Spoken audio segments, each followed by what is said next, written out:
Peace particles in noon times. We're back with part 11 of Bible Interpretation and Explanation, Book 1. And we will continue with the explanations and inspiration and revelation, as well as the facts, with the help from a little bit of AI to help people understand noon better. I am your host, Cain and welcome back again. Purchase your tracks today. All right.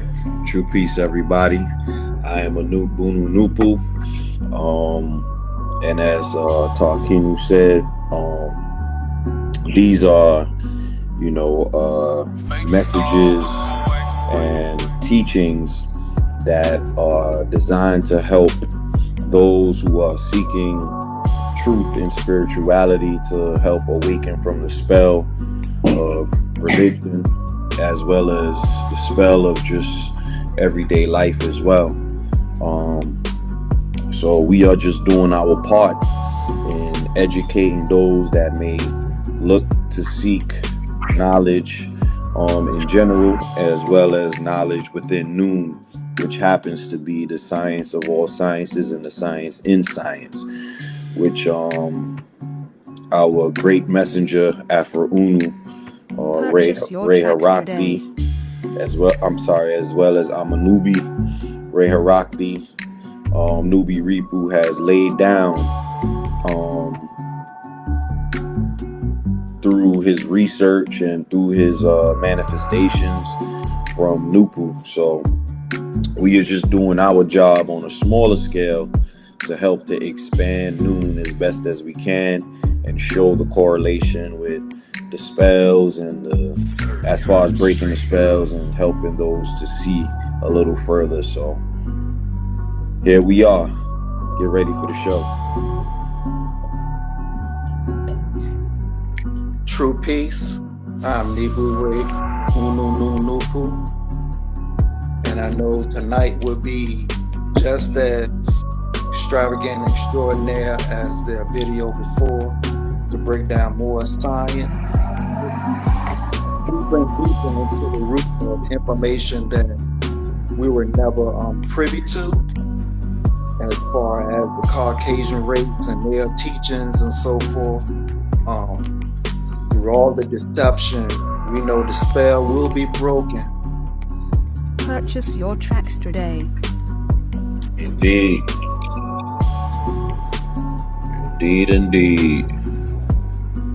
All right, Cain, waiting on you to take it away.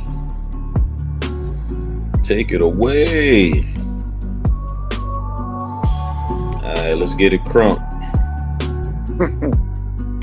Let's get it crunk.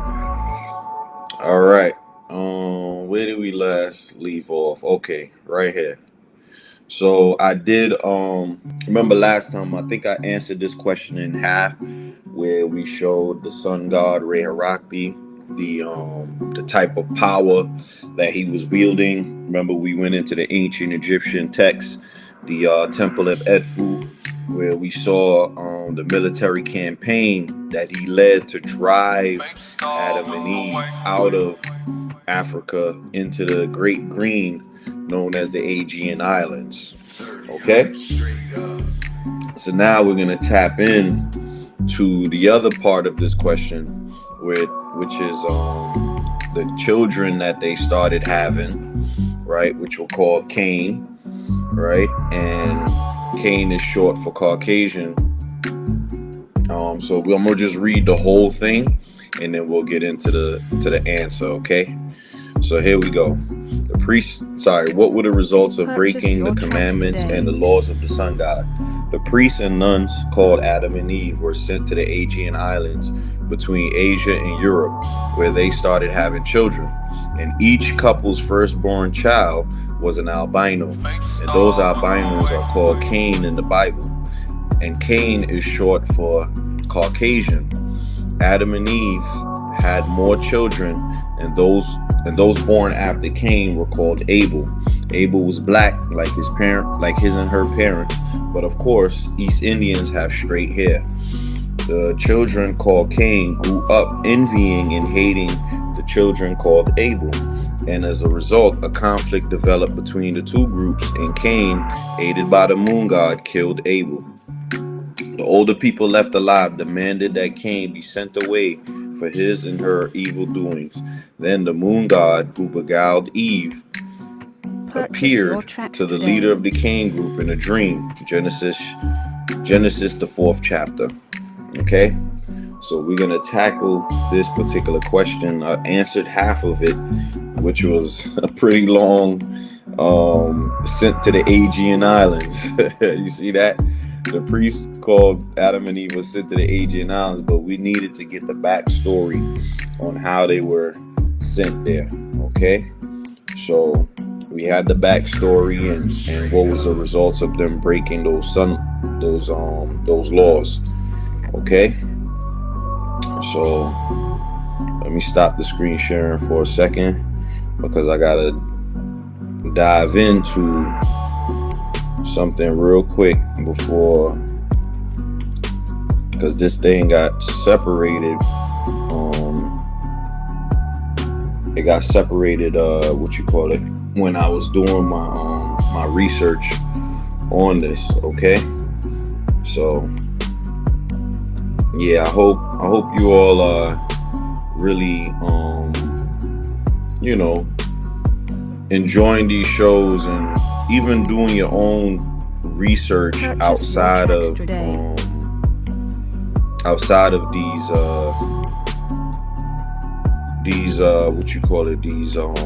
teachings, because that's the only way that we'll be able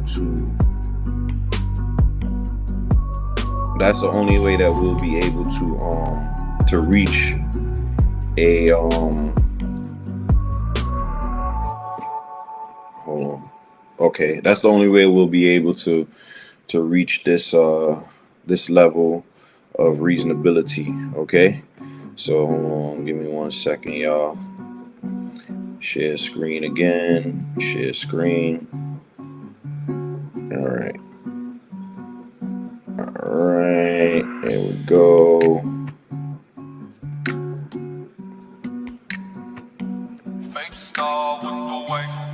All right, you guys can see the screen?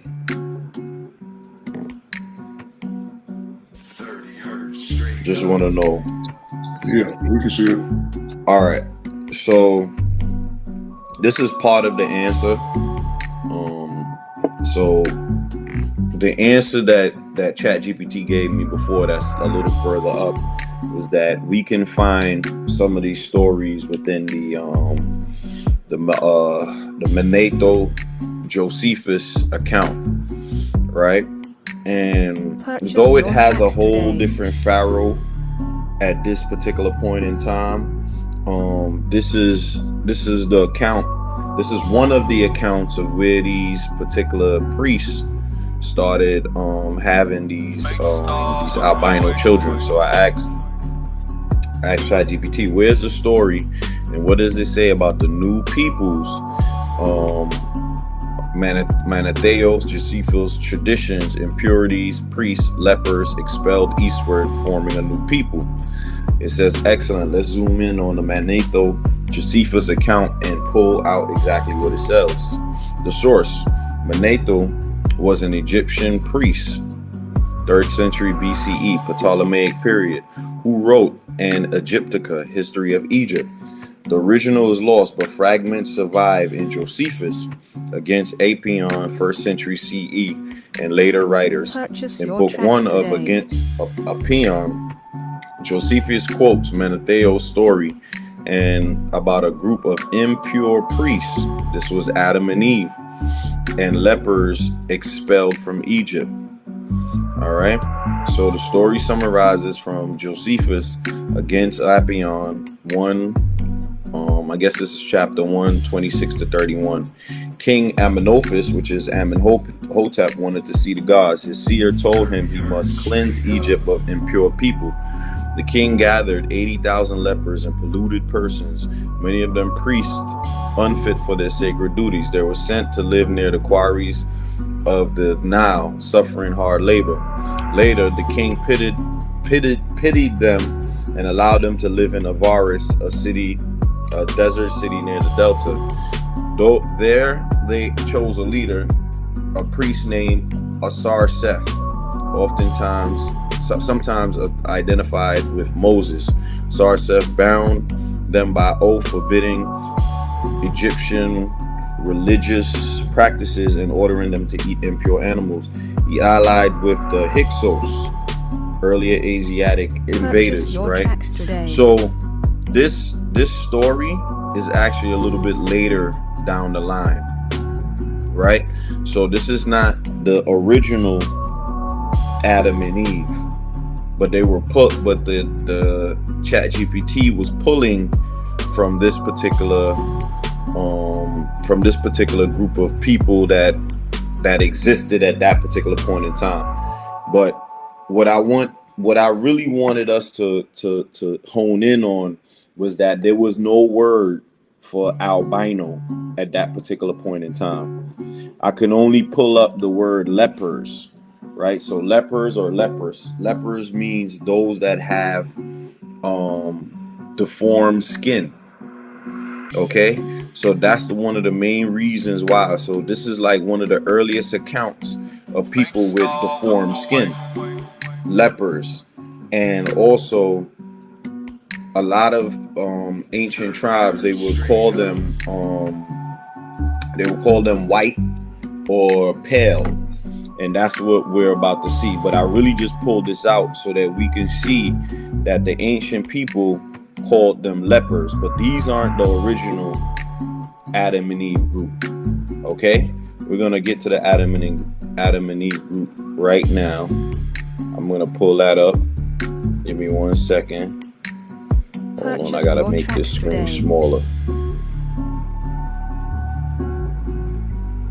Oh wait, no, sorry. Hold on, I gotta make that smaller. There we go. Now we could pull up. Oh my goodness. My laptop sometimes acts slow.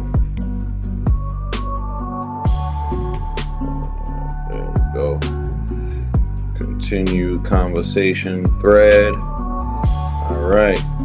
So we're gonna scroll to the top. All right. So this is where we're gonna get the answer to the question that we want. Okay. So this was from an earlier conversation that was kind of all over the place. So I had to kind of formalize it in a more neat way. All right. So I said I want to build from a conversation we were having. It says, got it. We can definitely pick up from that conversation. Okay. Would you like me to reopen the discussion we were having about the white tribes and ancient sources, or something else? So I basically copied and pasted what it said to me before. So it said there isn't a Hindu scripture that tells of a literal white tribe killing a darker tribe. What does exist are Vedic battle hymns, Indra versus Dasyus. Several Vedic verses describe Indra destroying the Dasa or Dasyu, sometimes with color words that later readers took as light versus dark. For example, Griffith says Indra blew away the swarthy skin, right? And Rig Veda's 1, I guess it's chapter 1, 130, verse 8, says he tore off the black skin while defending the Arya worship. These are deity hymn myth hymns, not accounts of a historical Swetka tribe. Many scholars read the color words as poetic, darkness, or Purchase evil your rather tracks than today. racial. Historical white Huns, Swetka Huna, not Hindu myth. Centuries later, after the Vedas, North India faced invasions by the Huns, called the Swetka Huns, the white Huns. In Sanskrit, their king, keep this in mind, Mahira Kula, is remembered in Indian and Chinese sources. So now they're spreading their oaths for extreme cruelty and large killing scale. Kashmiri chronicles like the Raja Taranjini,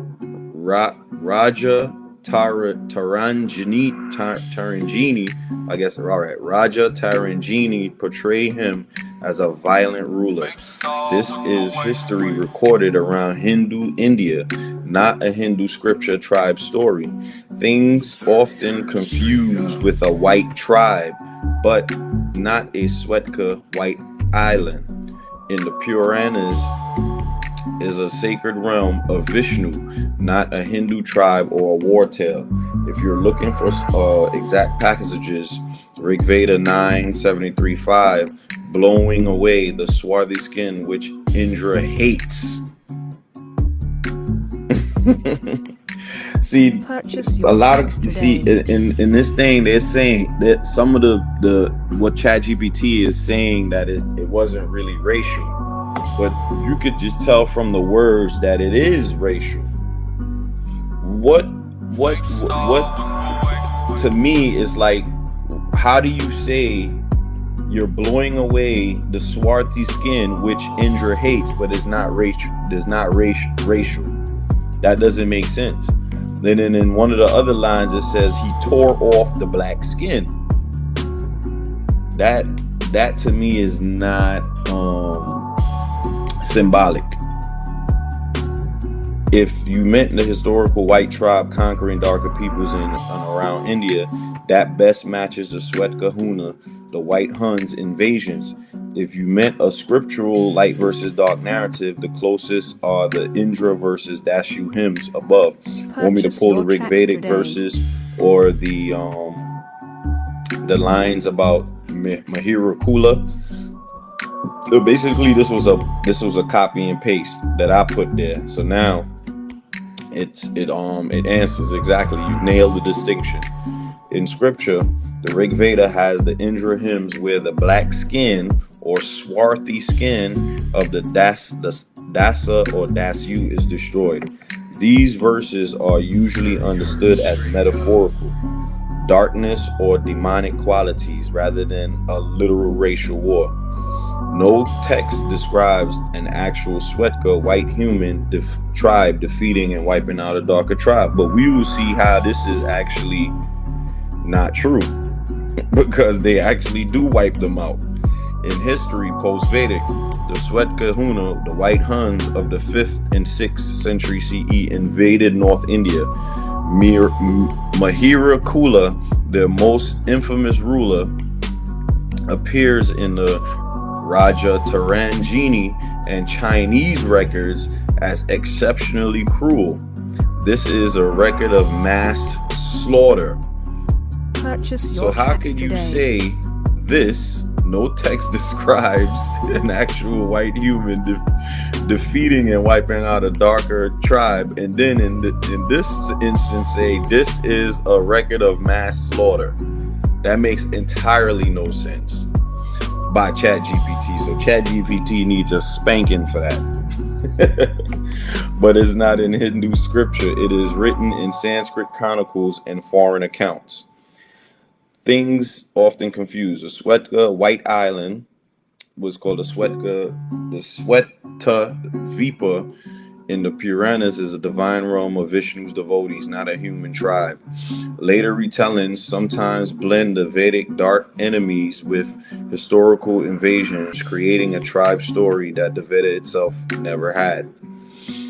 The closest scriptural passages are the Rig Veda hymns to the Indra against the Dasyus, the closest historical case in the Swetkahuna invasion. Would you like me to compile a full set of Rig Vedic verses that mention black skin or color-coded enemies in one place so you can see the consistent or inconsistent the imagery is? I said yes. Perfect. Here's a compiled set of Rig Vedic verses where Indra's battle against the Dasa / Dasu is described with color imagery, the closest thing in Hindu scripture to light versus dark war. Rig Veda verses with black / swarthy skin references. Indra, tore off the black skin that enveloped the Dasyus. He protected the Aryan color. How could you say this is not black? This is not black versus white, but this says he tore off the black skin that envelops the Dasyus. He protected the Aryan color. Okay, context. Indra is praised for helping Arya against Dasyus. Black skin is often interpreted as metaphorical, ignorance, demonhood, rather than literal. That could be impossible. How could you protect the color but yet still do this? Okay, blowing away with might the swarthy skin that Indra hates. The Soma has flowed forth. Soma hymn linking the ritual drink to Indra's destruction of enemies. Again, swarthy skin is figurative in most scholarly readings. He the strong slew Dasyus and protected the Aryan color. Indra's role in the guardians of the sacrifices. Again, you can't protect the color if you're not destroying it because of the color. He smote the Dasyus and cast down their forts of iron. He gave protection to the Aryan color. Once again, the Aryan color was established by Indra. He made firm from the heavens and earths. The word Varna, color, is used in these hymns. In the Vedic text, Varna primarily meant class. Here we go again. Class. So if you take this word class, copy and paste it here, right? He gave protection to the Aryan class, which is like a purchase your tracks today. What you call it? A type of people. Once again, class, type, quality rather than rigid race. Though it became the caste maker. Caste maker is like a group of something. Okay? So once again, this color does refer to people. All right? But it's saying black skin or swarthy skin are poetic tags for enemies, not literal proof of skin color warfare. It actually is. Indra versus Dasyus is a mythic battle, language embedded in sacrificial hymns, not a historical record of the Svetka tribe. Then it asks me, do you want to pull the Sanskrit text lines, Devanagari and translation for each of these verses so you can see the exact word used, like Krishna, Tavak, black skin. That way you'll have the original wording side by side with the translation. I said yes. Excellent. Here's a side-by-side Rig Veda material with Sanskrit Devanagari plus translation and the key English translations. There are main verses where the Indras fight with the Dasa or Dasu involves black swarthy skin or protecting the Aryan Varna. He tore off the black skin that enveloped the Dasyus. He protected the Aryan color. The Somas, the battle-loving, have flowed for Indra, the slayer of the Dasyus, the conqueror. They have uncovered the black skin. You drove away the Dasyus, the haters of prayers, with your aids, O Indra, most gracious. You established the Aryan Varna for permanence and set all these forts in place. May he drive away Dasyus. May he guard the Aryan color. May he smite the foes and others. May Mishra and Varuna be gracious to us. Indra established the Aryan color among men. He made firm in heaven and earth. Okay? Black, dark, swarthy skin covering. Then I asked Purchase it your here, tracks today. was the tearing off of the skin a jealousy or hatred thing? It says in the Rig Vedas, when the Indra says tore off the black skin, the tone is not one of jealousy, but of battle and hatred of Dasyu quality.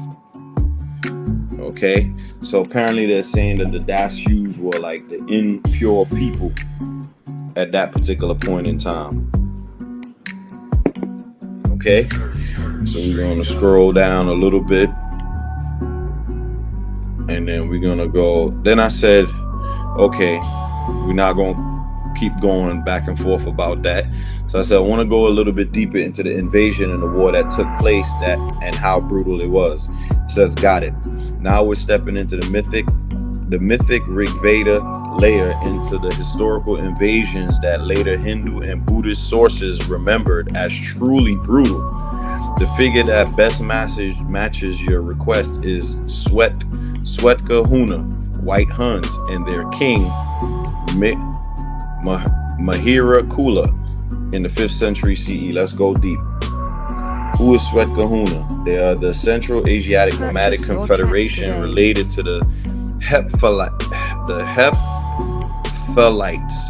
Huns of Bactria, Afghanistan. Sanskrit and Prakrit sources call them Huna, and some texts specify Swetka Huna, white Huns. Once again, they keep calling these people white, but they're saying it's not color.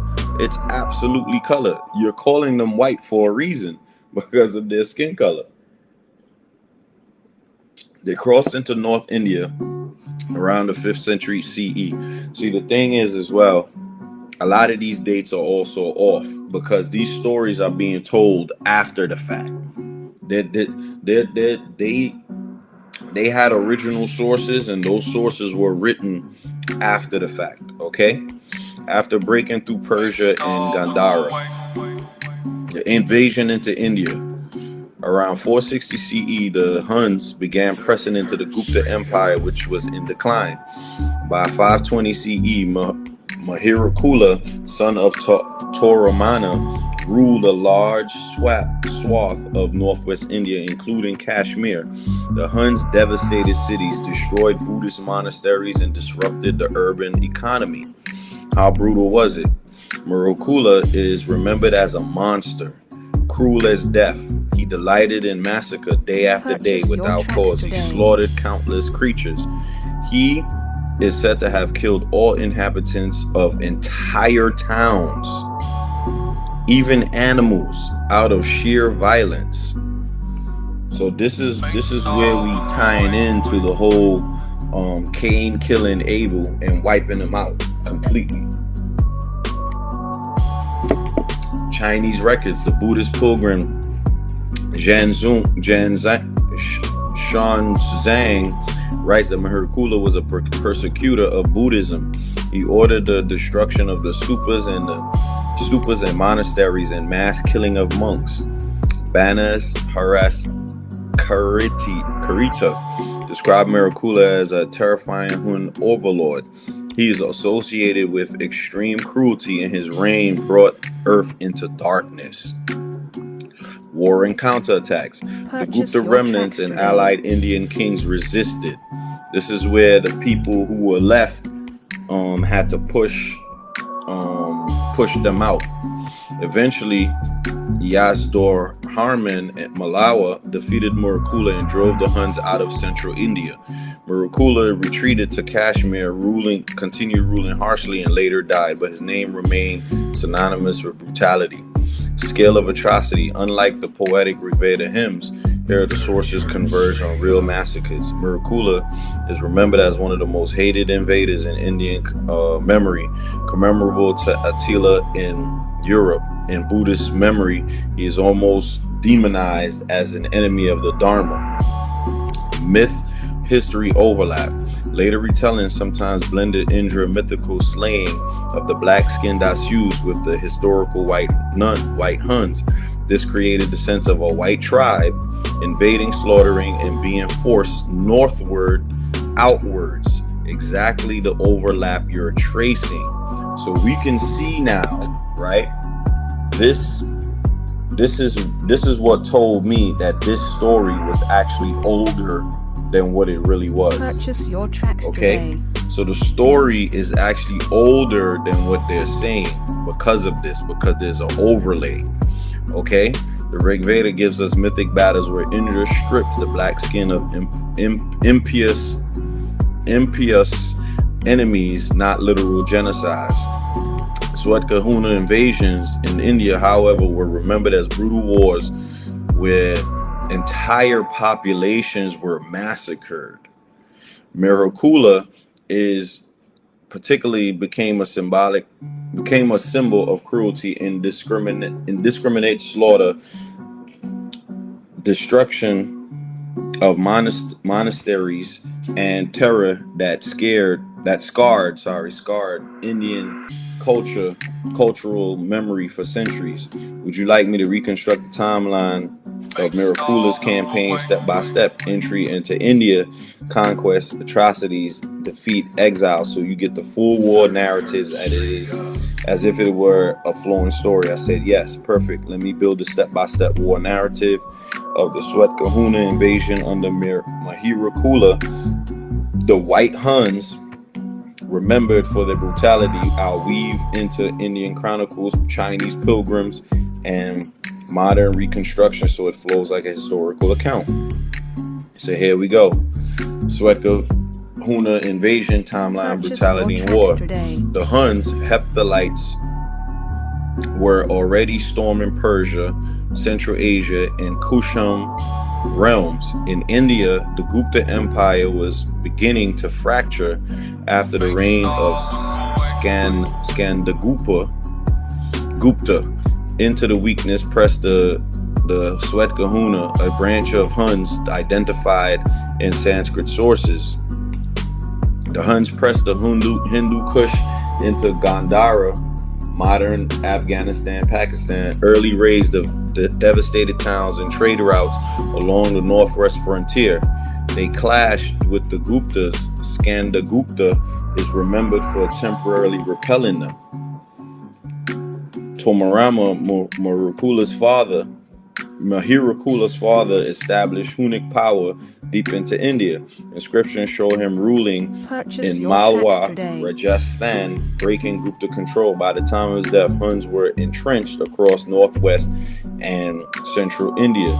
Miracula inherits the throne in Gandhara, Kashmir. Sanskrit and Chinese sources describe him as a man of ruthless cruelty who delighted in slaughter. Unlike many foreign rulers who absorbed Indian religion, Miracula is remembered as a destroyer of shrines, especially Buddhist. The wave of terror, massacres. In the Kalhanas, Raja Taranjini says the man of violent acts was like death himself, delighting daily in massacres of countless beings without cause. This goes to show you that Cain was a ruthless killer. He murdered most of Abel in India, around that area. Cities were put to the sword. Entire populations, including women, children, and animals, were slaughtered. He took them all. He wasn't playing. Persecution of Buddhism. Junzang, Chinese pilgrim, reports that Miracula destroyed 1,600 Buddhist monasteries and killed monks. In Gandhara and Kashmir, stupas and shrines were toppled. He became infamous as an anti-Buddha king. Economic reign, trade routes collapse, agricultural villages burn. Archaeological layers show abrupt breaks in urban communities in North India during this period. The counterattack. The coalition of Indian rulers united against Mihirakula, most famously Yashodarman of Malwa defeated Mihirakula in a decisive battle recorded in Mandsaur pillar inscription. The victory ended in Hunnic power in central India. Mihirakula retreat and last reign. Driven from the plains, Mihirakula retreated to Kashmir. There he continued a reign of cruelty, remembered for killing people without cause. Legends say he ordered elephants to trample captives. Eventually weakened, he turned north again towards Gandhara, and there he died around 540. Legacy of brutality. In India, memory, Mihirakula, Attila of India, he is demonized as a dark king who left a trail of blood and ruin. Later Puranic and Buddhist texts equated his violence with cosmic adharma, disorder. You remember disorder, which was Isfet in the ancient Egyptian text? They're bringing disorder again. The name Swet Kahuna, White Huns, lingered in Sanskrit literature as invaders who brought devastation and were eventually driven back northward. Here we go, northward into Europe. Okay, we'll eventually get to that portion too. So these are the ones that were driven northward. Okay. The Rig Veda gives us a mythic language about Indra stripping the black skin of impious enemies. The Swet Kahuna War under Mihirakula is the closest historical analog, a white tribe invasion that turned into one of the most brutal wars India endured. Entire cities were massacred, monasteries destroyed, and for a brief time, North India was plunged into terror until native kings expelled them. That goes back into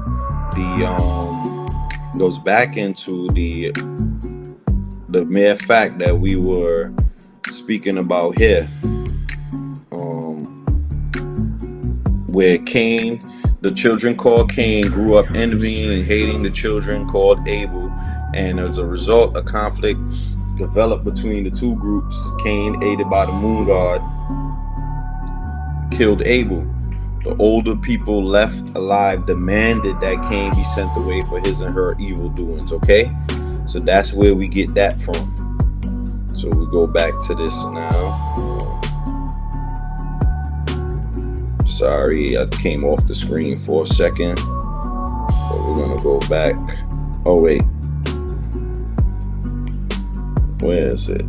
Sorry. There we go. All right. So it says, would you like me to pair this? Purchase your tracks today. Pair this with the historical timeline of the Rig Veda black skin versus side by side to show how the later peoples may have blurred the mythic war poetry with an actual Hunnic massacres. That way you can see the continuity between the scripture and history. I asked, was this the most brutal battle? So that's a powerful question. Let's weigh the invasion against the other wars in India to see if it was the most brutal. And it did, because it's number one, scale of Mihirakula's violence. Kahana says countless beings killed daily without cause, but it was with cause. He hated those tribes. Mihirakula is remembered for cruelty beyond politics, like killing animals, ordering elephants to trample captives, and slaying innocent for pleasure. His violence was indiscriminate, even though it was not just wartime combat, but systemic terror. Then it has a couple of other battles going on here, which happened to be a little later. All right. So here we go. The verdict is yes. Miracula's War is remembered as the cruelest in early Indian history. Purchase your And all of tracks Indian today. history, probably rivaled and surpassed by Timur's sack of Delhi, which was more destructive in raw numbers.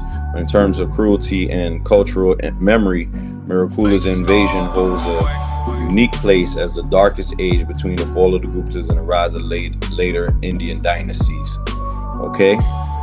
And then I asked about the Kuruksha War, because the Kuruksha War happened to be a battle between two brothers, right? And we know that Cain and Abel were born from Adam and Eve, right?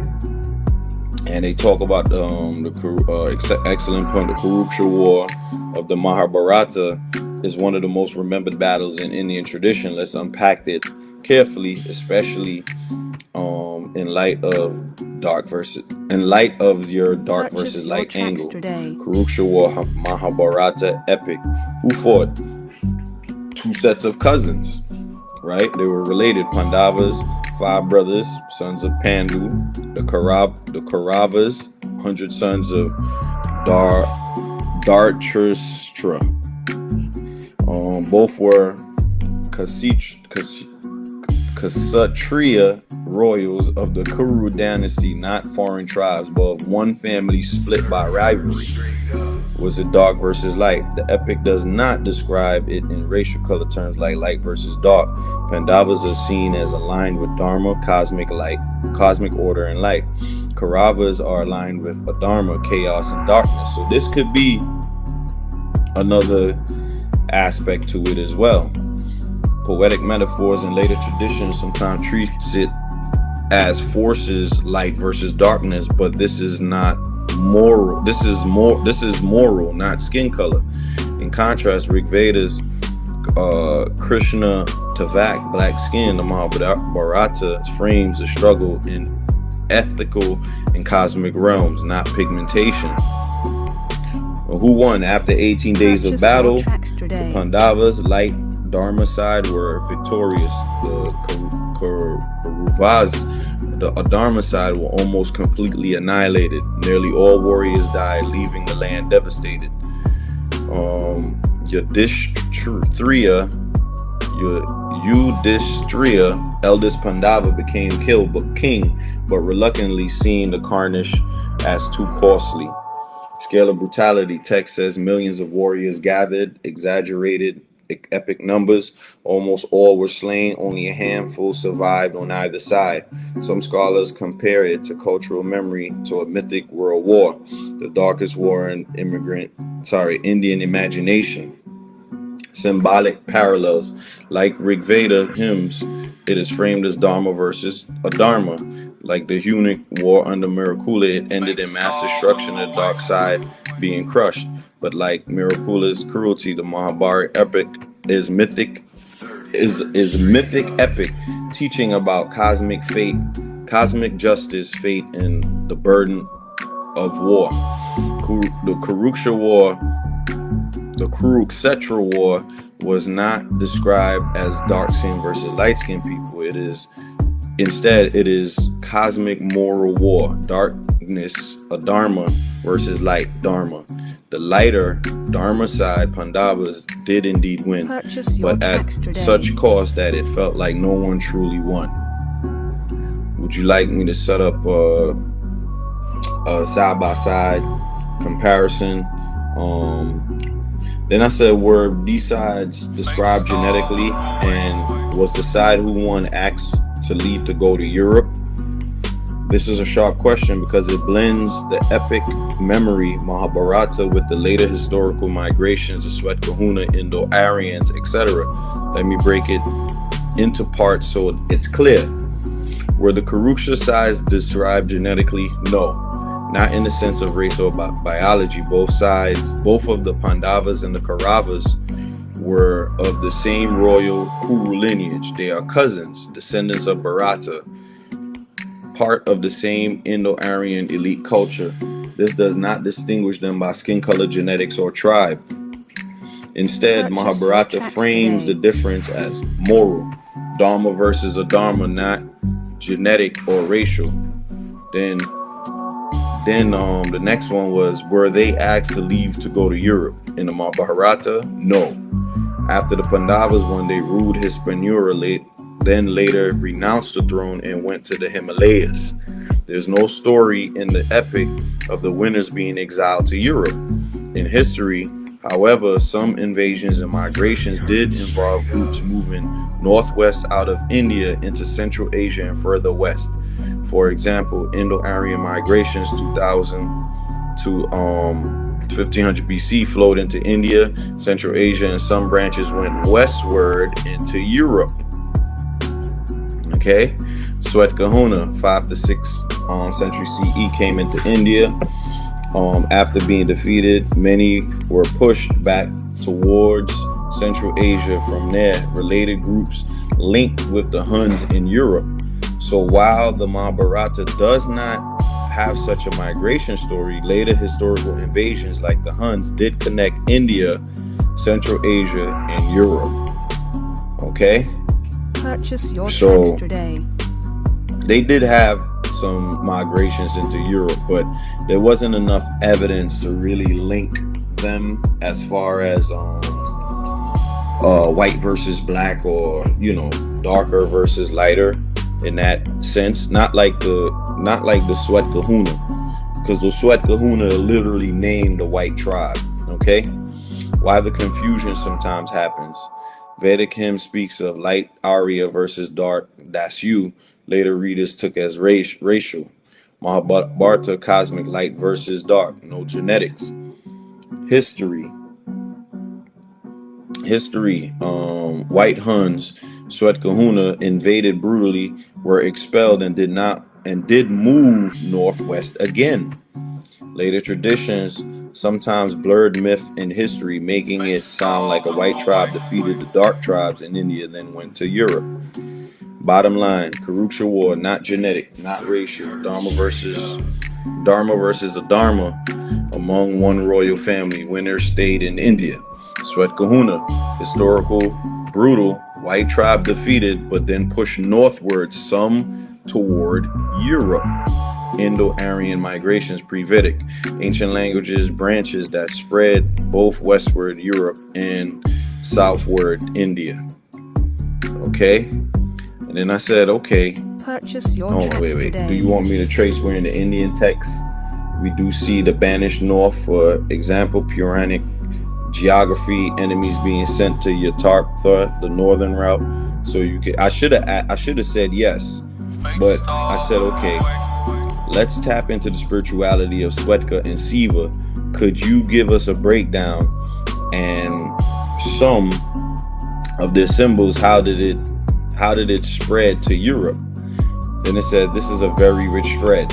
You're pointing to the Swetka, white tribes, the Swet Kahuna, white Huns in history, and the Seva or Siva center practices that often became entangled with them. Let's go layer by layer, because here are the mixing spiritual currents, symbols, and migration path that connects India and Europe. This is where this thing's gonna start heating up now. Purchase your tracks Swetka today. in Indian spiritual language. Swetka means white, shining, radiant in Sanskrit. It appears in several contexts. Swetka Deepa, which was the White Islands in the Puranas, a mythical land where Narayana Vishnu is worshipped. The Swetka Varaha, the white boar, and other deities with luminous white aspects. Then the Swet Kahuna, historical white Huns, named for their tribal designation. Spiritually, Swetka is linked to purity, ascetic whiteness like ash, and transcendence. Sweet Siva and white ash symbol. Saivism, the worship of Siva, uses Vibhuti, sacred ash, as a core mark. These three horizontal lines across the forehead, this is where the Christians get their Ash Wednesday practice from.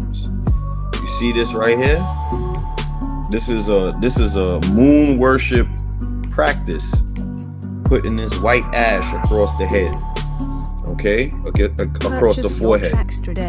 And this is white ash, burnt impurities, symbolizing liberation from karma. Other Seva symbols tied to whiteness. Moon crescent on Siva's hair, lunar light, purity. Snowy Kailasa, Siva's abode in the Himalaya, whiteness of transcendence. The trident, spiritual power over creation, preservation and destruction. The swastika, before it became a European fascist emblem, in India, a solar Siva symbol, meaning cosmic order. Huns and Siva. Some scholars believe that white Huns adopted forms of Siva worship as they settled in India. Archaeology. Coins of Hunnic rulers show Siva with his bull Nandi. This is important. The Huns, through foreign, used what? Siva symbols. This aligns with the, I'm not going to go to it, but I'm going to say it. This aligns with what the Bible interpretations were saying about the moon god aiding and abetting Cain on his journey to integrate into Indian spiritual political life. That may explain why some later traditions remembered them as what? Siva worshipping. Spread of the symbols westward. How did the Swetka Siva symbols reach Europe? Several channels. Through Huns migration. The Huns were originally Central Asian nomads. Branches of them move west into Europe and south into India. Along the way, their symbols, sacred symbols and war banners traveled. Swastika/sun wheel, already an Indo-European sacred sign long before the Nazis. Found in India, Persia, Greece, Celtic lands, Germanic tribes. Among Savites, symbolized cosmic turning and stability. In Europe, became the solar cross. Here we go again, cross. Sun wheel, still used in Norse, Baltic, Slavic traditions. The trident, triple wheel. Here we go with the 3 again. They love 3. In India, Siva's trident. In Greek myth, Poseidon's trident. In North myth, Odin's spear, Gungnir. Similar triple power. Remember I just said the 3. They love the 3. Triple power symbolism. Likely a shared Indo-European martial spiritual symbol reinforced by migration. See that? Reinforced by migration. White as a sacred color. In Sava asceticism, white ash equals purity. In Celtic and Germanic ritual, white animals, bulls, horses, sacrifice for purity. In Slavic myth, Belo Bog, white god, versus the Cherno Bog, the black god. You see, they keep using these colors, white and black, echoes Vedic light versus dark polarity.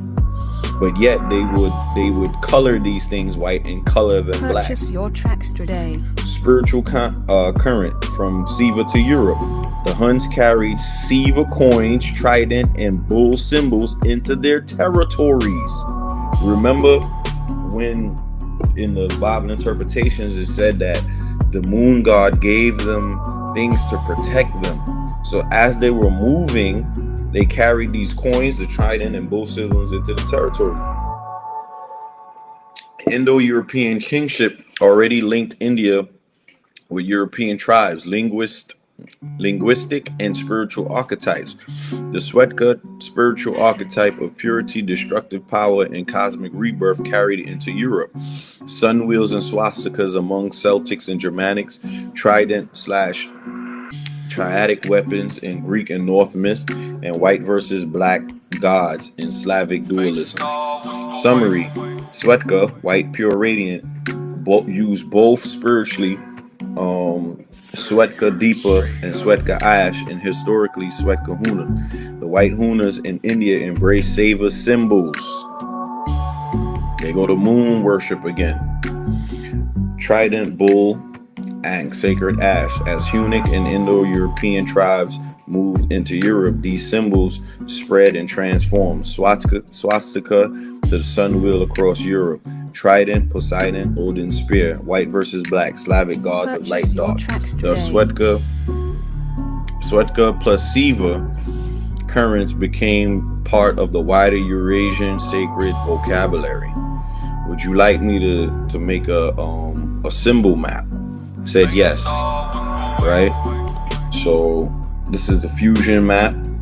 India, Saiva and Vedic use cosmic order, well-being, linked to the sun, dharma, turning of cosmos on temples, coins, and auspicious mark, as an auspicious mark. Swetka Huna coins art, right? Hunnic rulers in India struck coins with swastikas marks. Once again, these marks as royal seals became the sun wheel, solar cross, and rotational fertility symbol found in Celtic shields, Germanic rune stones, Baltic and Slavic embroidery in Norse myth. Sun wheel, symbol of Thor and the turning sky. The trident, right? Siva's trisula, power of creation, preservation, and destruction. Symbol of both asceticism, which is yogi, and destruction power. The Swetka Huna use coins. The Tor Romana Miracula shows Siva standing with a bull Nandi and the trident. Adoption of Siva as a tribal war god. So Siva, or the moon god, was their tribal war god. The same as when Rhea Rakti had the sun and his war god side. Okay? Europe, Poseidon's trident, power over seas and earthquakes. Rome, Neptune's trident. Norse, Odin's spear, Gungir, triple point, never misses. Likely shared Indo-European triadic weapon archetype, reinforced by Hunnic Saiva influence. Once again, white ash and white-black dualism. Ash smeared on body, whiteness equals purity, transcendence, burn karma. Siva as Swetka, ascetic on snowy Kailasa, lord of renunciation. Swetka Huna link. Their very name Swetka equals white, associated with white with sacred ash and ascetic imagery. But this was because of their birth, not because of the sacred ash. Okay.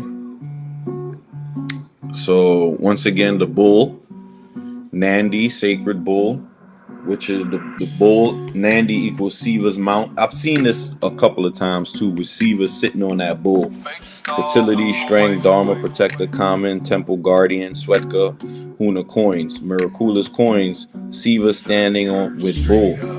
Suggest they adopted the bull symbolism as their royal legitimization. Okay, and they give the Europe spread flow, the flow of spread. So remember, Afro Unu said they got their culture from who?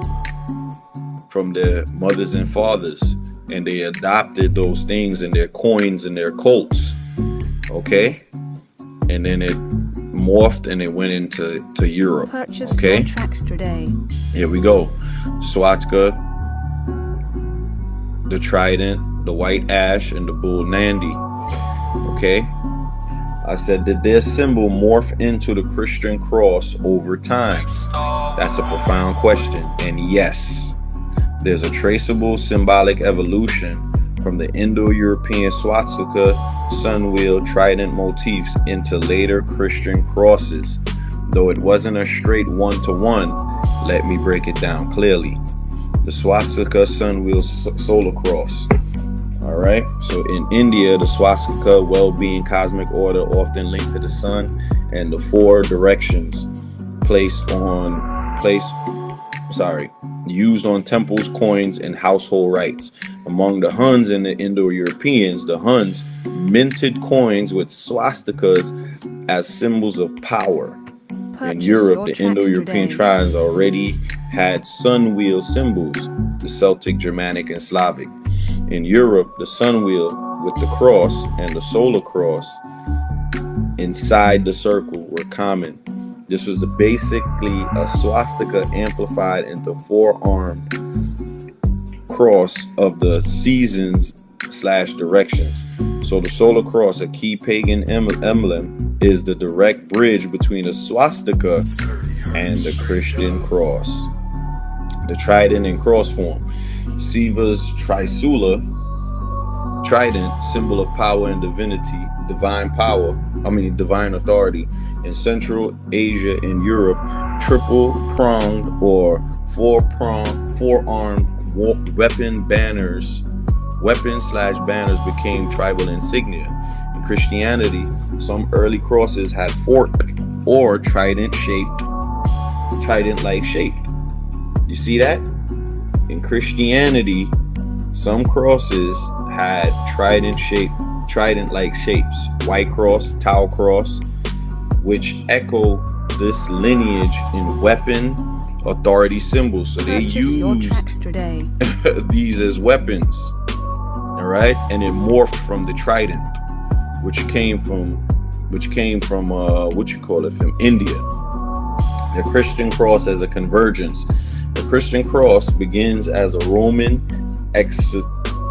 execution stake, a crux, symbol of martyrdom.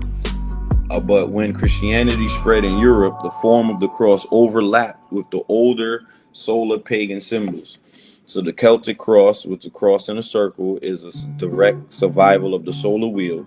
The equal arm cross in early Christian art looks just like the sun wheel, and the Chi Rho Constantine Christian military emblem looks like the solar monogram, blending the Christian meaning with the solar symbolism. How the Swetka Seva connection played in. The Swetka Huna carried the swastika and Siva imagery into India and Central Asia. These motifs overlapped into Indo-European solar symbols already known in Europe. As Christianity rose, the existing solar/swastika-like cross forms are absorbed into Christian symbolism. Thus, the Christian cross is officially about Christ's crucifixion. Its shape and symbolic power resonated with much older sun wheel Swetka motifs. Okay? Hold on for a second. Yeah, go ahead. You said the solar cross, right? Yeah. And that's it's called the solar cross. When some just came up. And this was the symbol of the You want me to end let me just finish this because this is almost done. And then you could Yeah. So I basically said, so basically this is the early forms of Christianity. And it says, yeah, you're putting your finger on something. Scholars often dance around. The Christian cross as we know it did not emerge in a vacuum. It was layered into much older Indo-European solar and Seva Swetka-like symbols. All right, let's untangle it. The Christianity's core symbol. The earliest Christian symbol wasn't the cross at all. It was the fish. Purchase your tracks today. Istes, or the Chi Rho monogram of Christ. The cross became central only in the 4th century CE after Constantine. Formerly, it referred to the Roman crux, an instrument of execution tied to Jesus' crucifixion. So see, this cross was long before Jesus existed. Okay? Older symbols layered it absorbed. Across Europe and Asia, long before Christianity, the sun wheel, solar cross, right, inside a circle marked the 4 directions, seasons, and cosmic order. The swastika was the turning wheel used in Vedic Buddhist Celtic and Germanic traditions, the trident, Trasula, was divine authority. Siva, Poseidon, Odin. These were not Christian, but pan-Indo-European sacred emblems. And we read about the fusion into Europe, Swetka and Sava connection. We read about that connection. So the answer, it is literally Christianity before. Was it literally Christianity before Jesus? No. Christianity, theology, and story are unique, but we know that's wrong. That's false. ChatGPT must be taught that, but we know that all these things are intertwined. Okay, so that's the end of this particular presentation about how Cain and Abel got their symbol from their parents, the Hindu tribe, and how their battle and bloody war led them into Europe. Okay, so there we go. What do you guys think about that?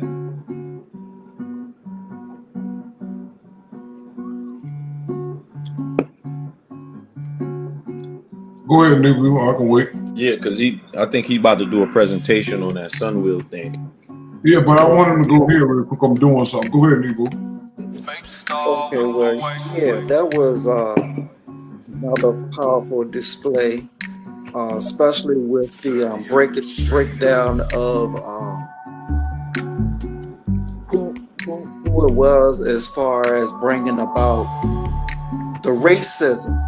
They didn't want to say that, but that's exactly where that came from, as far as the Huns, right? The Sabetha, Sabetha Huns. Basically, that right there, just and with them stripping off the blackness and calling themselves the white tribe, so forth, just basically show how the Europeans of today look at themselves as being pure and looking at the woolly haired Ethiopian race as being nothing. That's right. That's right. That's a great observation, by the way. Appreciate that.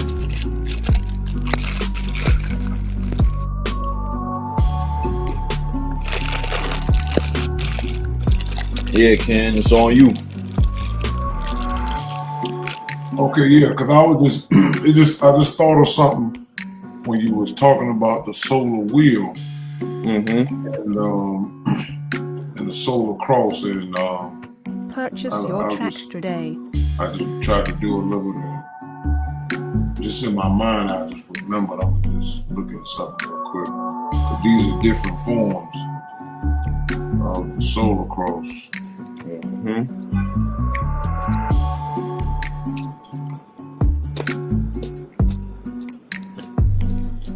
And how all this stuff goes back to Hinduism and stuff like that. So we can see that some across. Of course, all this is the death of the smash circle and its true origin. But here, when like you said, we're tracing how Siva, Tahuti, or God told Cain, "I'm gonna put a mark on you," but what they didn't want to tell the people that it was the cross. That before it was the solar wheel, and they changed that. They let them. We know they edited it. So what we're doing now is tracing the progression versus going back. Now we're going forward. And so then I looked at this right here. Purchase your tracks today.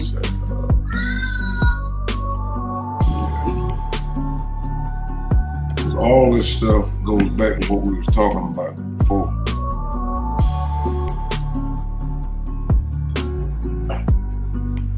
And this is a book that York put out, which you can see is the same thing. And we know that Christ in the Bible interpretation is really ghost. So this is the degree of ghostism, and we know that Osiris and Tahuti work together, and we know that the cross represents death. Mm-hmm. This is the most deadest of death that you can get at this point. And so that was just something that I thought about, and that is just showing you that Dr. York, who's not a doctor, Dwight York, and his followers have been controlled by versions of Hinduism, because even Islam, which is Phoenicians and all that stuff, and those, they worship the same thing. You know, Shiva, see, all that stuff go back to the Phoenicians or the Canaanites and all that stuff that they was using. And York was heavy in that when he was teaching that, but he tried to make it appear that the Canaanites were white, and that's not true. And Cain and Ham was the same.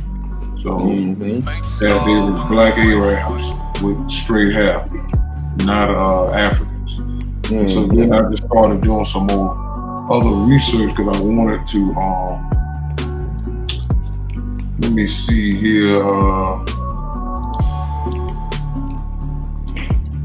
When you start going into the colors. Because I started looking at some things just to support what you said.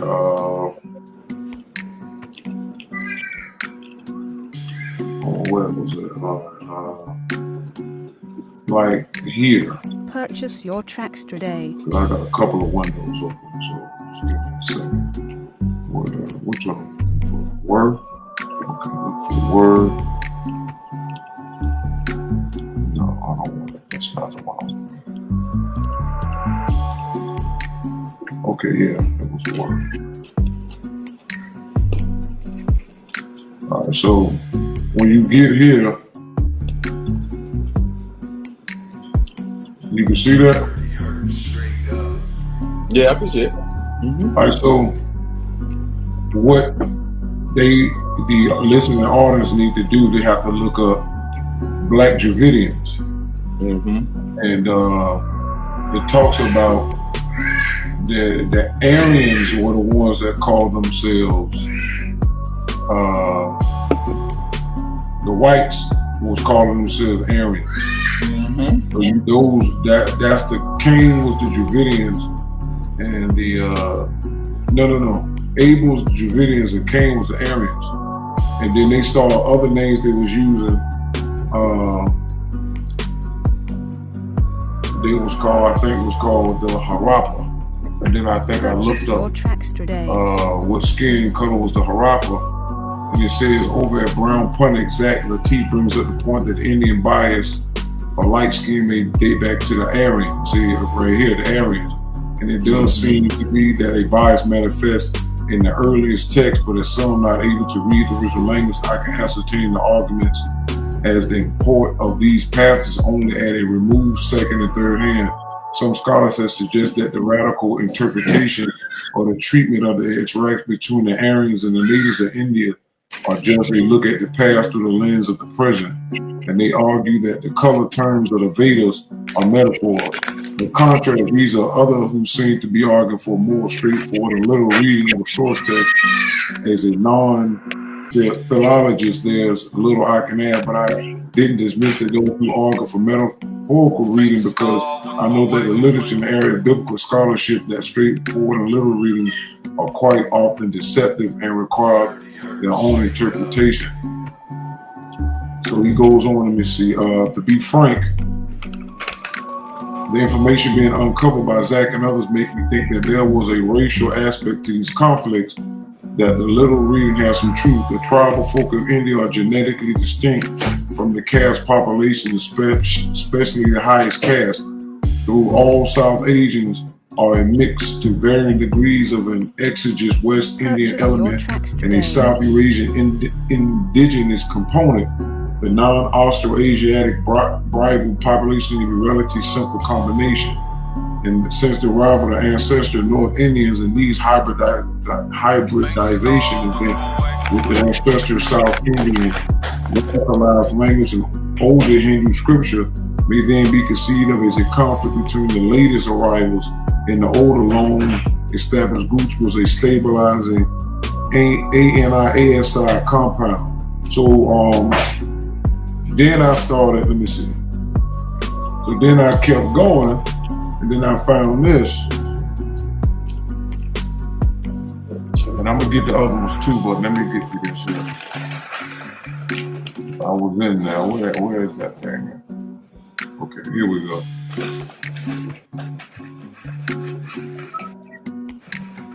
Purchase your tracks today.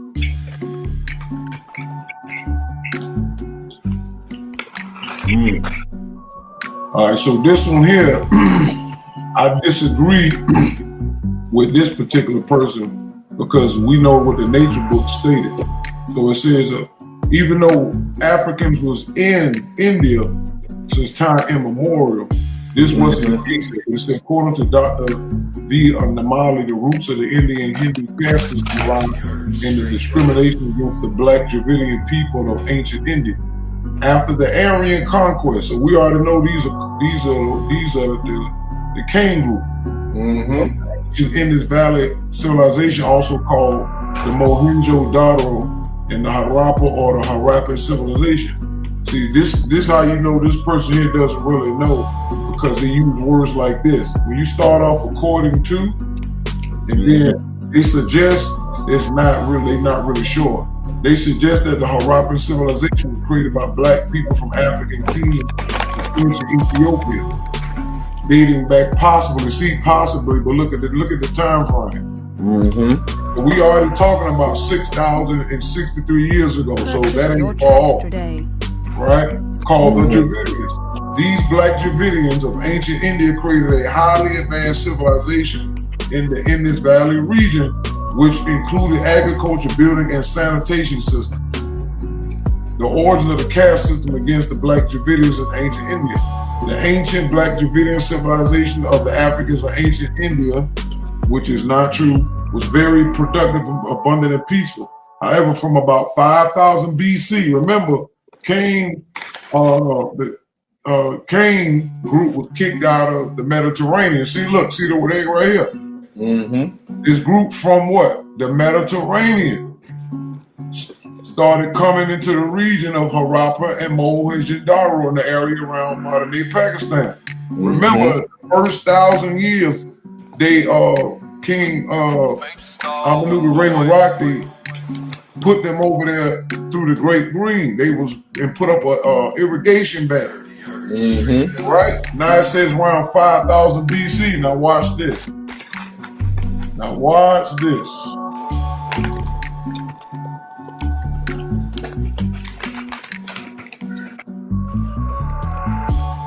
All right, we're gonna come back to this in a second. Come back to this just a moment. We're gonna show you something. So that's say around 5,000 years ago, correct?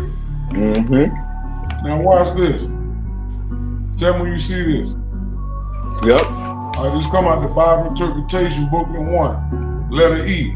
Who was Cain's wife, and did they ever return from the land of Nod? Cain was not one person, but a group of what? Albino, right? AKA Aryans, who were the beginning of the Caucasian race. Therefore, Cain was male and females, and of course the males took the females from mates. The first group of what? Canaanites returned to the Asian islands, from there to the Garden of Eden, approximately 1,000 years after Adam and Eve had been ousted from that paradise. The time was around what? 3,000 BC, right? That's right. So if you go from where we're in the year 2025. So if you go back to 0 AD, that's what, 2,000 something years. And if you go 3,000 years of that is what, 5,000 years, right? Then it says what? When King Cheops of Egypt, who was ruling what, Asia and Northern Africa at that time, lifted the immigration ban from which had been placed on Adam and Eve and their offspring to keep them returning to the Garden of Eden and what? Asia and Africa. When Cain reached the garden, he and she were not called Cain anymore.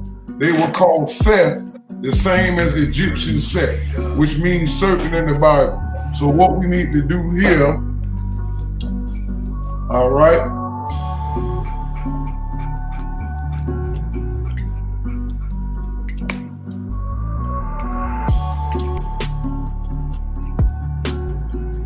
just want to check some real quick before I go to the next level. Just want to check some real quick.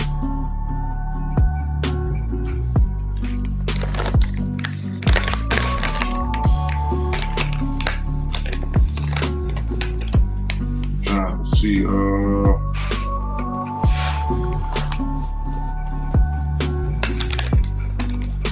right, let me do it like this. That was a broad question. Purchase your tracks today. Make it be known.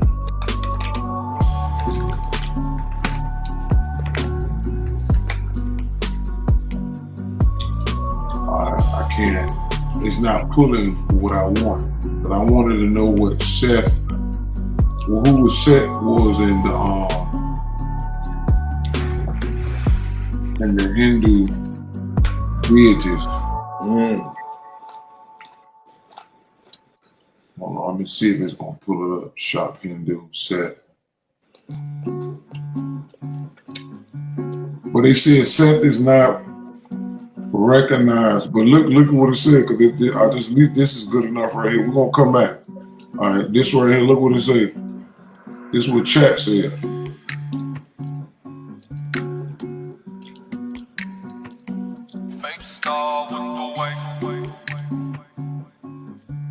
So here it said, Seth is not recognized deity Hindu. However, the name may sometimes be confused with who? Shiva or Shakti. So that we already talking about Shiva. We was already talking about that. All right, we'll get into that at a later time.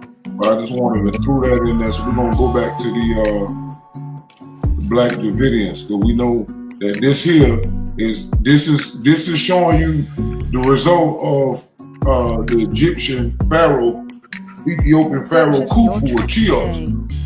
When he let the ban up, now they start popping up back up in Asia, going back to where their parents came from, right? They said the infiltration into the territory of the Black Dravidians of ancient India continued during the period between 3000 and 2000 BC. Nomadic white Aryans from Central Asia arrived in the Indus Valley searching for food. And you know that because the Garden of Adam and Eve was called what? Africa and Asia. These are whole continents. They came from the Mediterranean of islands where you can't grow a lot of food there. Yep. So they were starving. And they knew about the land of Africa and Asia was where it was at. Now look, the Aryans had already domesticated horses by this time in an effort to overcome the scarcity of food and general harsher life conditions they had experienced in Asia. They raided and conquered the Dravidians, who were a settled population that was less familiar with warfare and had also not domesticated the horse. A war lasting, look at this, look how long Cain and Abel was fighting. Several hundred years took place between the Aryans and Black Dravidians in this period.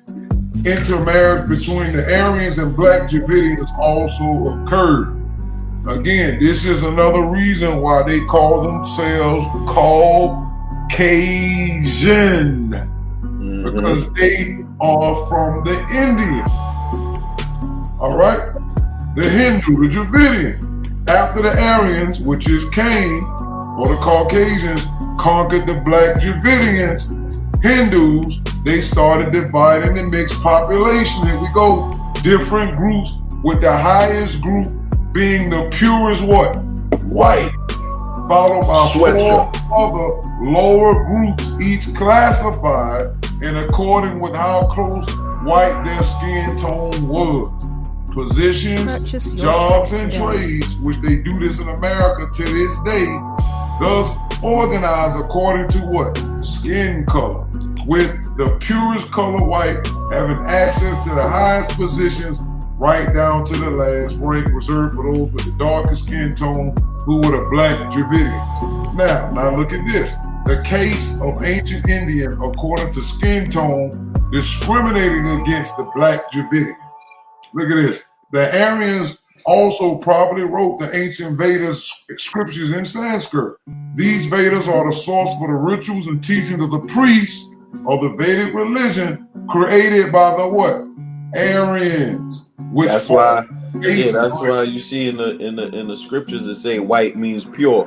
There you go. Because they changed the definition after they got power. The same way they got in Europe and turned black into negative and white into pure when they started their legal system over there and all of that. They just reversed it. They just carried on their racism, which we're gonna get into that. Let me see. Cause I'm gonna jump back and forth. Hold on.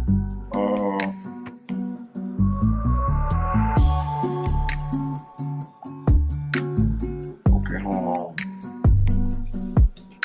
Do I want to use that? Purchase your tracks today. That word is in the books too. Okay, here we go. So I'm jumping back and forth. Just give me a second. Because all of this is relevant. All right, we'll stop sharing. We're going to come back to this, y'all. So we seen that they was being racist. All right, one-sided racism. Now let's go to the moon. We're going to Bible Interpretation Book 2. Look, the moon god ghost is Christ, the god and extractor, the Caucasian race from the Phoenician and look, East Indian peoples, correct? Christ is ghost, the death gases. The moon god Thoth Animus is part of Leviathan that produces ghosts. Therefore, ghost and Thoth are the same. The Caucasian race inherited its colonizing nature from the Phoenician and its caste nature from the Hindu and East Indians. So this is showing you where they got it from. All right, so we're gonna jump back. Go back to the Black Dravidians. This is what the white Aryans, their brethren and sisters who came back into Asia 1,000 years after the priests and nuns, the Phoenician and Hindu priests and nuns were kicked out. They came back 1,000 years later. So these Vedas are the source of the rituals and teachings of the priests of the Vedic religion created by the Aryans, which formed the basis of the Hindu caste system, which discriminated against the Black Dravidians. In brief, the 5 castes created by the Aryans to discriminate against the Black Dravidians were 1, the Brahmins, teachers and priests; 2, the Kshatriyas, warriors and rulers; 3, the Vaishyas, the farmers, traders, and merchants; 4, the Shudras, laborers; 5, the Dalits, the outcasts from the lowest level labor, like street sweeping, toilet cleaning, and burying in the dead. The Aryan whites call themselves Brahmins. Purchase your tracks today. In the Vedas, Brahma is the creator god, which we know is King Amanudi Rakapata, right? They knew who that was, so they wanted to be like him. So the white Aryans likened themselves to Brahma. The priesthood and teaching professions were their sole preserved. All right, hold on, just give me 1 second. Jumping around here, Ken. Just give me a little moment. Let me see if I can find this real quick. Just want to look real quick.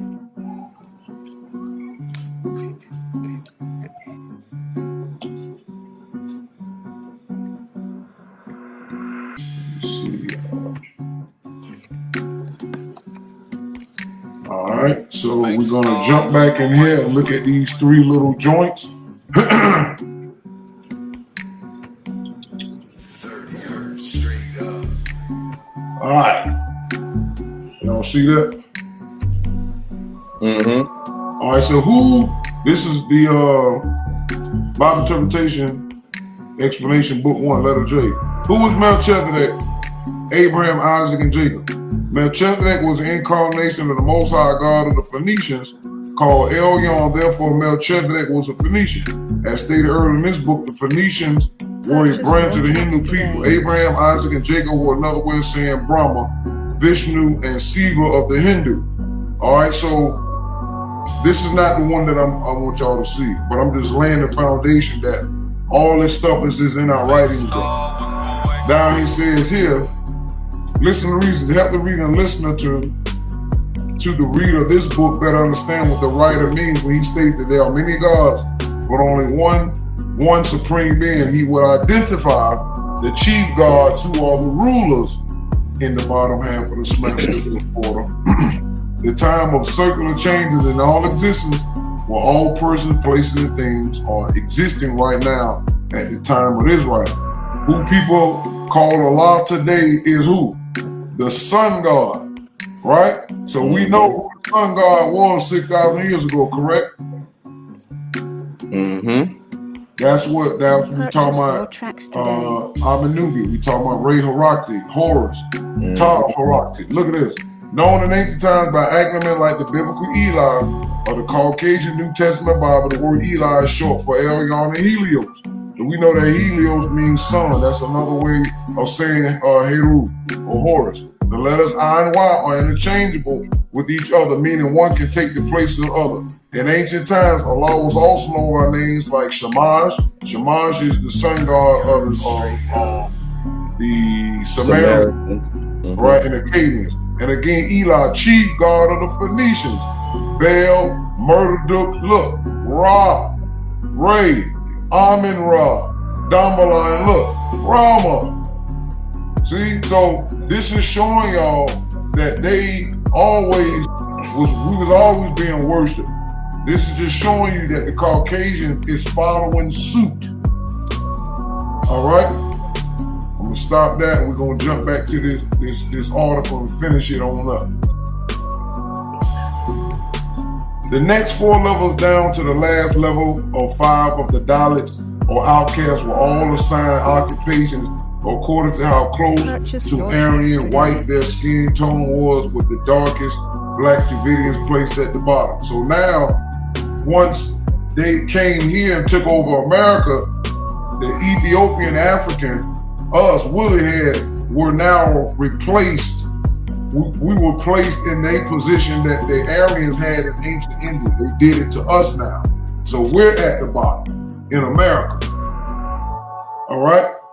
Castes were hereditary, and so occupations and social status were all inherited, and most members of the last 3 castes regarded as service and labor providers, as well as artisans, were initially made up of what? Non-Aryans or non-whites who had been integrated into Aryan Vedic society. The lowest caste, called the outcasts or untouchables, made up of the black Dravidians, performed the most unpleasant work, such as running the cemeteries, general sanitation, as well as tanning and dyeing leather. In addition to defining people's occupation, the caste also placed limits on people's freedom of choice when it came to marriage because of the strict marriage restrictions and rules of the caste system, which only permitted marriage between members of the same caste. In the African presence in ancient ages, the presence of black Dravidians in ancient India and the consequence of the Aryan conquest of the black Dravidians of India is explained. All right, so that's all I wanted to add to that. Purchase and anybody want to say anything extra? We got like about 20 minutes. No, that was a good observation and basically a summary of what was taking place, and it also backs up the fact of what I was saying, as chat was basically saying, that a lot of those stories weren't racial.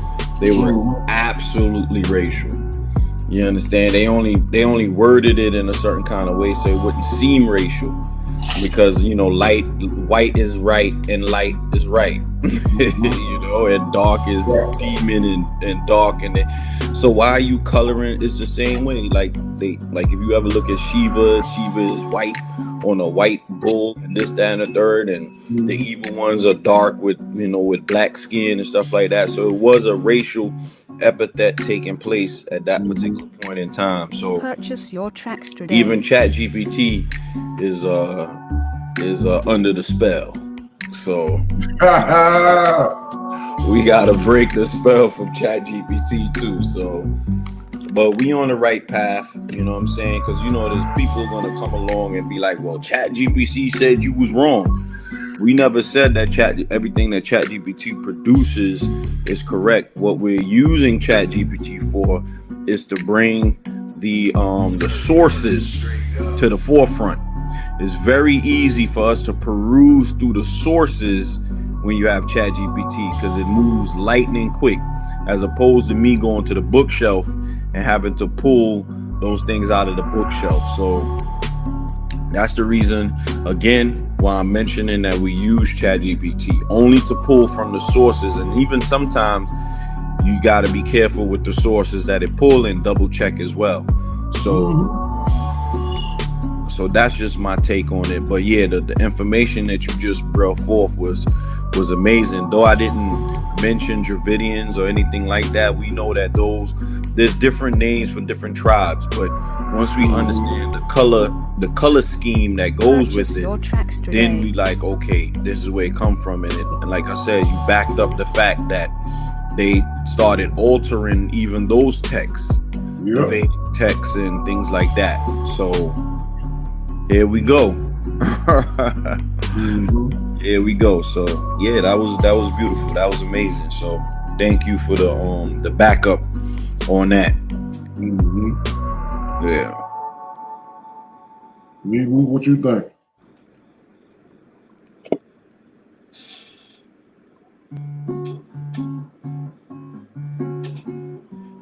We can't hear you. Yeah, take it off mute. I thought it did. Okay, hold You on. good now? Okay, it just brings forth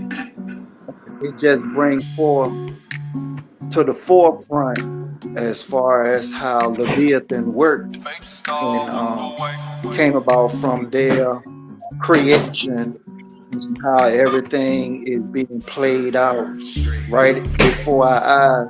But going back to the root of all the information is just showing how they is following our blueprint. Is like, just like you said, is like they following our blueprint, and it's just like the movie that came out, Trading Places, with Eddie Murphy and Dan Aykroyd.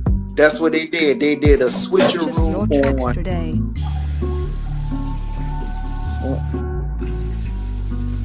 Just basically taking over and living out our royal life and putting themselves on the forefront and at the top of the pedestal.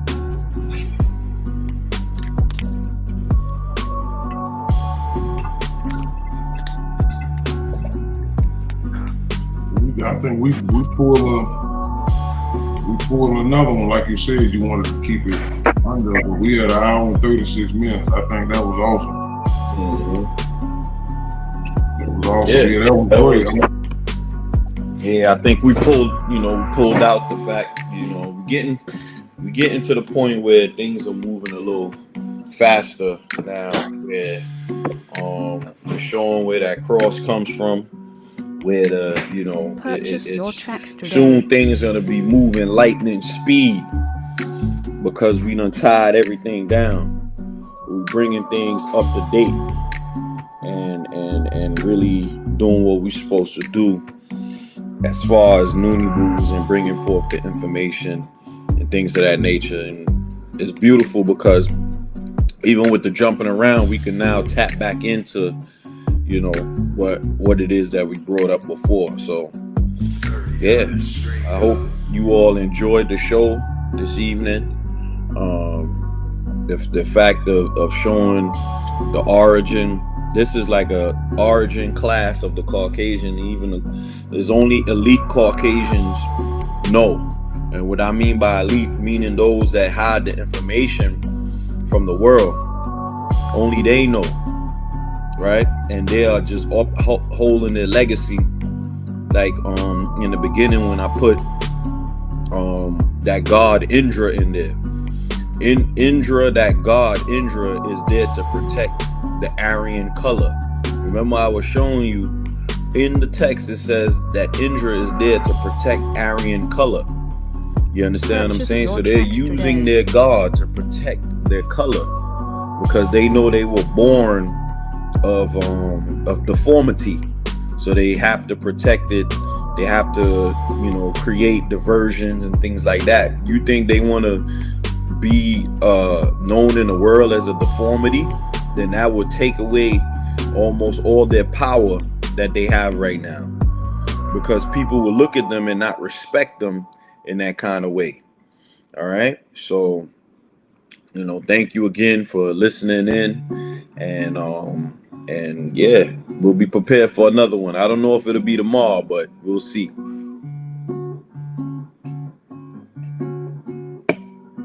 All right, so that's our thing for the night. We're about to get out of here, and we appreciate everybody that's coming in. I see Karu in the building, and branches and stuff. So yeah, true peace, everybody. Like I said, we'll keep you posted if we come back tomorrow.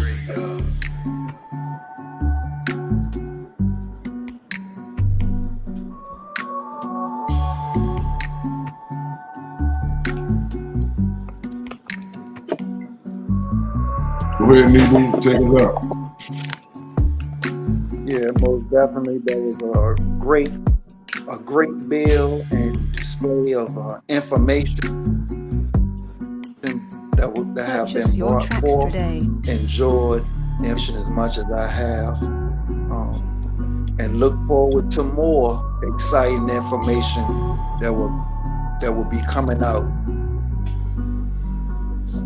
Fake star